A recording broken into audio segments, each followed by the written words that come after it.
Welcome to the deep dive. Today we're really getting into something pretty fundamental, something deeply personal for so many people, belief systems. How do we make sense of this complex world we live in? How do we find purpose, navigate the rough patches, find comfort? These are absolutely huge questions, the kind humanity's grappled with forever. And our focus today is exploring the incredible diversity of answers people have found. Exactly.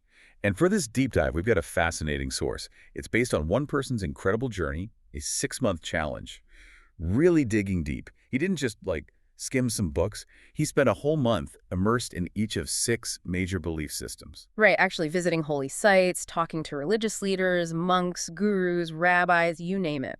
He really tried to live it for a bit. Buddhism, Hinduism, Judaism, Christianity, Islam, even atheism was part of the exploration. It sounds incredibly ambitious. And we're here to unpack what he found, the kind of wisdom, maybe some surprising connections that came out of it all. Yeah, our mission is to pull out those profound nuggets, the practical insights, things that might resonate with you listening right now, regardless of your own background. We want to see how these different paths connect, where they diverge, and maybe what universal truths kind of float to the surface. And the big question driving this whole thing, the one this explorer started with, was basically, which religion is the best? Now, hold on before you jump to conclusions, because the answer he landed on, well, it's not what you might expect. It's actually really unifying. It sort of reframes the whole idea of what best even means in this context. And just to be super clear up front, our goal here isn't to push any particular viewpoint. We're not endorsing anything. No, definitely not. We're just sharing the ideas, the lessons, the perspectives from this one person's intensive journey as honestly as we can. It's really about understanding, about fostering curiosity, allowing you to draw your own conclusions, respecting the diversity of it all. Okay, so with that set up, let's dive in. Let's explore what this journey revealed about these different paths. Absolutely. So this 6-month project, imagine a full month dedicated to each one. Buddhism in Nepal, maybe Hinduism by the Ganges in Varanasi. Wow. Judaism and Christianity in Jerusalem. Islam probably involving time in places like Mecca. It wasn't tourism, it was immersion. Talking to scholars, leaders, everyday practitioners. That level of engagement is key, I think. So after all that 6 months deep, what was the big takeaway? What was the favorite? Well, this is the surprising part. The profound conclusion he reached was beautifully simple. The favorite religion, ultimately, is your religion. Okay, unpack that a bit. Does that mean it doesn't matter what you believe? Not quite like that. The source puts it this way. Whatever you believe in works. But it means works in terms of providing personal comfort and meaning. It's not saying all doctrines are equally true in some objective sense, but that the function of belief, providing solace, guidance, a framework for your life, if it does that for you, then it's effective. Ah, I see. So it shifts the focus from finding the single right answer for everyone to appreciating how different paths serve the needs of different people. Exactly. It redefines religion, in a way. The source concludes that, at its best, religion is comfort. That feeling of peace, of purpose, of connection to something bigger. And importantly, what it's not. Right. It's not war. It's not about proving others wrong. It's not a competition for souls. And it's definitely not something you force on anyone. It becomes this deeply private thing between you and whatever you perceive as God or the divine. A very personal relationship. And this perspective shift is huge. Instead of ranking beliefs, you start appreciating the unique wisdom and support each system offers to millions, billions of people. It focuses on the human experience of belief, the comfort it brings, which honestly could lead to a lot more tolerance and understanding if we all adopted that view. Okay, I get that framework now. So let's unpack this, path by path. Where do we start? Maybe with the one focused on inner peace. Let's start with Buddhism. Originated with Siddhartha Gautama, the Buddha, born in Nepal maybe 2,500 years ago. And today, what, over 500 million followers? That's right. A huge number of people drawn to its wisdom. And what makes Buddhism stand out philosophically is its core focus. It's less concerned with, say, an afterlife, heaven, hell, in the way some other major religions are. There isn't a central creator God, no angels or devils in the same sense. So what is the focus then? It's intensely focused on life before death, on how to live a happy life, how to end suffering, right here, right now, today. That's a significant shift. Finding peace in the present moment, not just aiming for a future reward. Precisely. And the key to that, according to Buddhism, is the mind. The mind is everything. I remember reading that. Yes. The mind is seen as the creator of our reality. the source of both happiness and sadness, good and evil. It's even called a sixth sense. Yeah. The fundamental belief is, if you can control your mind, understand it, purify it, you can be truly happy, regardless of what's happening outside. Control the mind. How? What's the path to that? The core teaching is, let go of attachment. Attachment. That word can sometimes sound a bit cold, Mm-hmm. like you're not supposed to care about things or people. That's a common misunderstanding. It's not about not caring. It's about not clinging. Attachment, or upadana, is that grasping quality. We get sad, we suffer when we're attached to money, people, jobs, even emotions, and then they inevitably change or disappear because everything changes. Right. When the thing you're clinging to is gone, you feel the pain of that void. The source mentioned expectations too, the thief of joy. Exactly. Expecting things or people to be a certain way, to stay a certain way, sets you up for disappointment because the fundamental nature of reality is impermanence, Annika. Our parents, our jobs, our health, our possessions, everything is temporary. It will all be gone one day. The only constant, paradoxically, is change itself. So accepting that impermanence is key to letting go of the attachment. Yes, it allows you to engage with life fully, but without that desperate clinging that causes suffering when things inevitably shift. Okay, so how does love fit in? How do you love your family without being attached in that negative sense? That's a crucial distinction. You can love your parents profoundly, wish them well, enjoy their company, that's meta, loving kindness, but you accept their impermanence. Attachment is different. Attachment is needing them to make you happy, relying on them for your sense of security, expecting them to never change or leave. Love allows freedom. Attachment creates burden. I see the difference. Love wishes well. Attachment clings. Mm-hmm. There's a great analogy in the source. Be like a tree. Like a tree. Yeah. Think about it. Birds come, they rest, they eat fruit, they leave. The tree remains. It isn't disturbed by the coming and going. It's rooted. In life, people come and go, situations change, but if you're rooted in your own being, unattached to the flux, you maintain your peace. It's like Bruce Lee's be like water, but maybe more grounded, be like a tree. That's a powerful image. Resilience through non-attachment. And what's really striking is how universal this feels. Absolutely. Buddhism isn't just presented as a religion you have to convert to. It's a philosophy, a psychology, a practical way of life. Happiness comes from inside, it says. It's already there. Exactly. You don't need to become a Buddhist. The Dalai Lama famously said something like, use Buddhism to be a better whatever you already are. So a better Christian, a better Muslim, a better Jew, even a better atheist. Precisely. Use the tools, mindfulness, understanding attachment, compassion to enhance your existing path. It's about becoming a better, more peaceful human. That's incredibly inclusive. Okay, let's shift from the path of inner peace to one deeply rooted in duty and ancient traditions. Hinduism, world's oldest major religion, right? Yeah. Over 1.2 billion followers, this vast pantheon of deities, the longest poem ever written. It's immense. It truly is an incredibly rich and complex tradition. The deep dive focus on a couple of core concepts that offer really powerful universal insights. The first is Dharma. Dharma, I've heard that word. What does it mean exactly in this context? So Dharma is basically your inherent duty, your responsibility, your unique role or purpose in the world. It's not something you choose so much as something that arises from your natural abilities and station in life. Like if you're a gifted musician, your Dharma is to make music. Exactly. Or if you have a knack for healing, your Dharma might be medicine. If you're a natural leader, perhaps it's guiding others. It's tied to your innate talents and potential contribution. And the purpose isn't just personal fulfillment. No, it's much bigger. Dharma is seen as that which uplifts life, supports life, sustains life.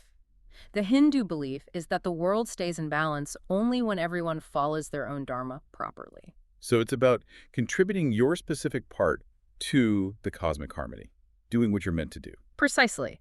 And the source says this understanding gives you unlimited energy, drive, and passion because you're aligned with your true nature. It emphasizes being authentic to your own path. There was a story mentioned, right, about a guru and a scorpion. Ah, yes, a classic illustration. A guru sees a scorpion drowning in the Ganges, saves it, and gets stung. He saves it again, gets stung again. Why keep doing it? His friend asks the same thing. The guru replies, the scorpion's dharma is to sting. My dharma is to save. It's about fulfilling your duty, your nature, regardless of the outcome or how others act. Wow. Stick to your purpose no matter what. That's powerful.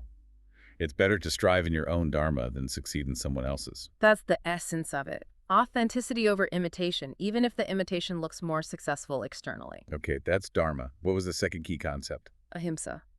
Nonviolence. This is considered the highest duty applicable to absolutely everyone. And it's not just about physical violence, right? No, crucially, it extends to thoughts and words too. The source highlights that mind's violence becomes body's violence. Aggression starts internally. That explains a lot about Hindu practices, like vegetarianism. Yes, a strong commitment to not harming animals is a direct expression of ahimsa for many Hindus. Some traditions, like Jainism, which shares roots, take it even further, avoiding root vegetables because uprooting them is seen as violence to the plant. Even asking forgiveness from trees before cutting them down. And promising to plant more. It reflects this deep interconnection, this respect for all life forms. Which leads to the idea of unity, right? We are one with nature. Exactly. The belief that humans, animals, plants, everything stems from the same divine energy, Brahman. True liberation, moksha, involves realizing this oneness, seeing the divine spark in everything and everyone. Your mother, your friend, your enemy, the dog, all expressions of the same energy. Yes, seeing beyond the illusion of separation. And again, like with Dharma, you don't need to be Hindu to embrace these ideas. Follow your duty. Practice nonviolence in thought and deed. These feel pretty universal. They absolutely are powerful principles for anyone seeking a more purposeful and peaceful life. Okay, now for a significant shift. Let's talk about atheism. The source makes a point of calling it not a religion, but a movement. Right. A movement of over 1 billion people globally, many of whom ground their understanding of the world in science and reason rather than belief in a deity. And for atheists, being a good person, where does that motivation come from, if not from God or divine commandments?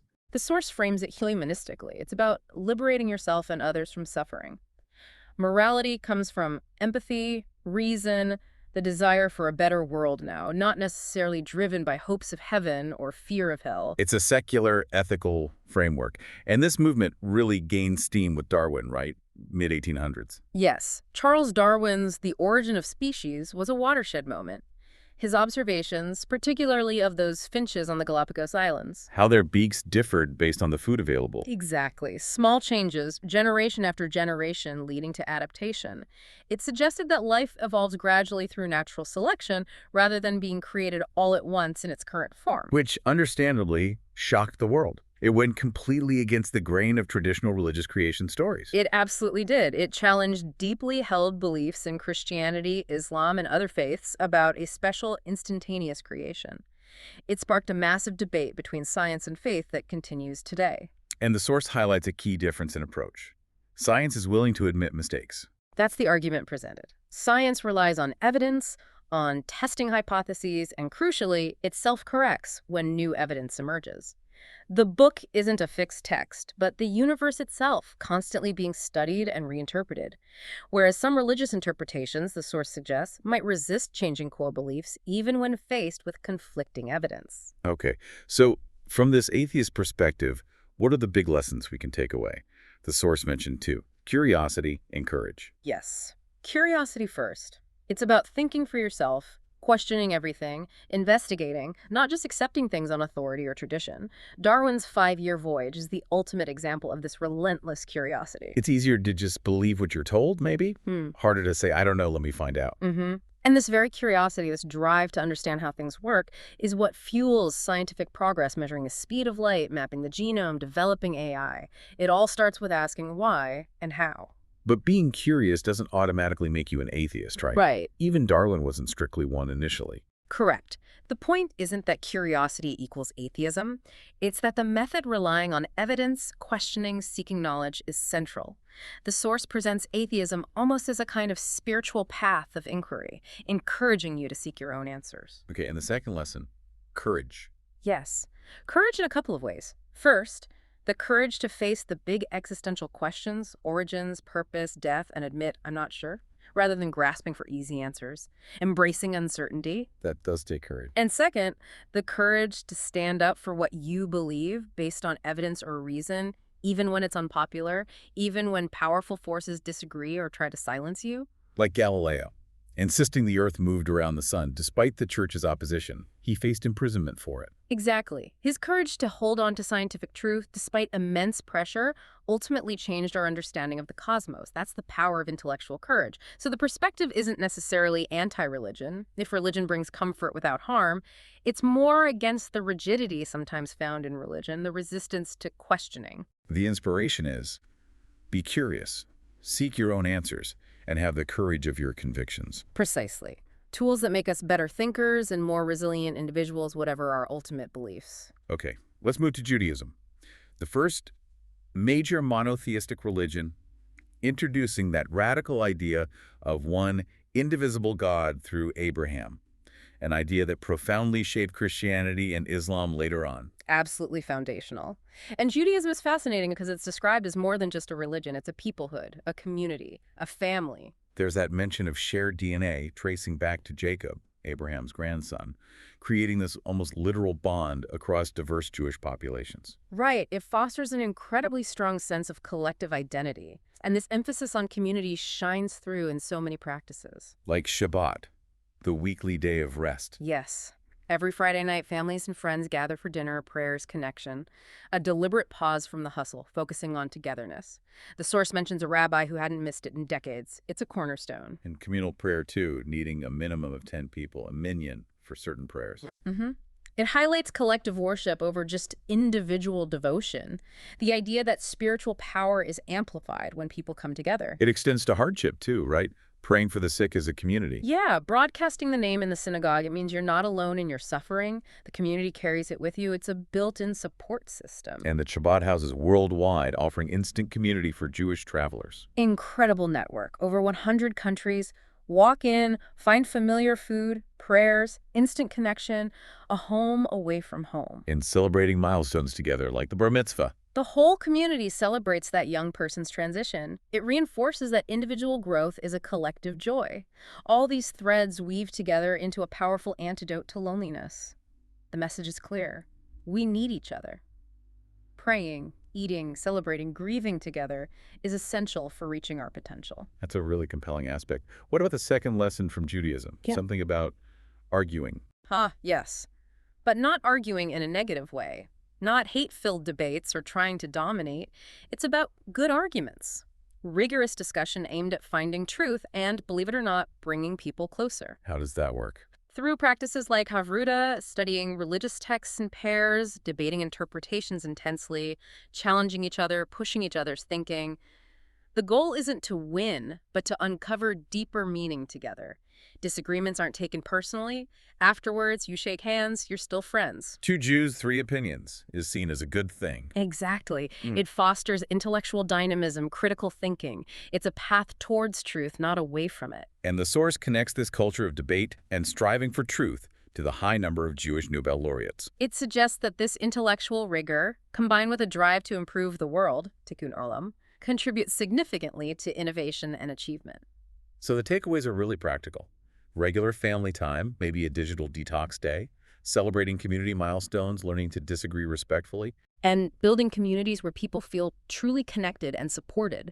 These are universally valuable lessons. Even acknowledging historical tensions, the core texts, the source notes, advocate for peace and coexistence. A shared foundation, often overlooked. Okay, now on to the world's largest religion, Christianity. 2.5 billion people, a third of the planet.